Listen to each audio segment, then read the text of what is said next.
The second way you can claim food expenses is use what's called the actual food cost method.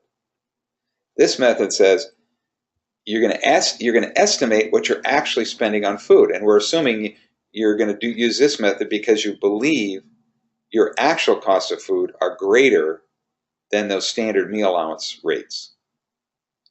And there's a lot of different ways you could do this, but however you do it, you must keep receipts for all food, business and personal. You go out to eat this weekend with your spouse, you got to save the food receipt. Your husband buys lunch at work, he's got to come back with a receipt. Your teenage daughter has pizza with her friends on Saturday night, she's got to come back with a receipt.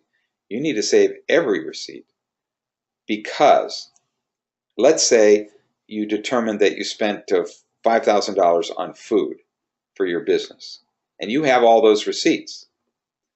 And in an audit, they'll look at the receipt, and the IRS will say, okay, let's look at this receipt. You got milk on here. Do you drink milk? And you might say, well, yeah. And then the IRS will say, well, then you can't deduct this whole gallon of milk here. And you would say, well, yeah, but I bought other milk. I bought other milk that our family used. Okay, where's the receipt for that? Well, I only got one receipt for milk, for personal milk. Well, then I'm not so sure I believe you. All this other milk is business milk. That's the problem. That's why I got the IRS to adopt a standard method, so we didn't have to worry about saving every single receipt. Well, if you do choose this method, how can you figure out how much you're actually spending on food? Some providers buy food separately. They buy it totally separately. If they're going to the store and they're buying some personal food as well, they'll separate it out on the checkout aisle and say, okay, here's this first bunch of food, subtotal it, that's 100% business food. Now the rest of the food, that's personal food. Or just going to the store only to buy business food.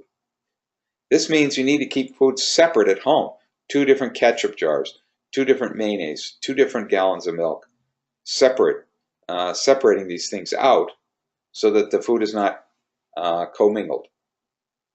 What else could you do? You could calculate your own average cost per meal.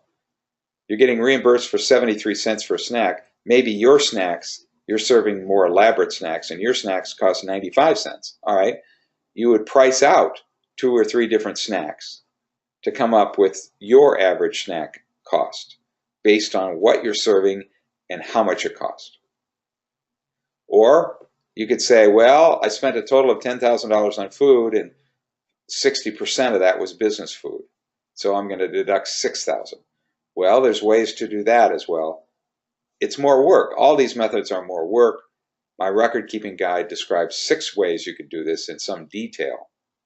And if you're serving a lot more expensive food than normal, you serve a lot of organic food, you have particular kinds of food that you like to serve that's more expensive, then maybe you want to explore this method. However, the vast majority of providers use the standard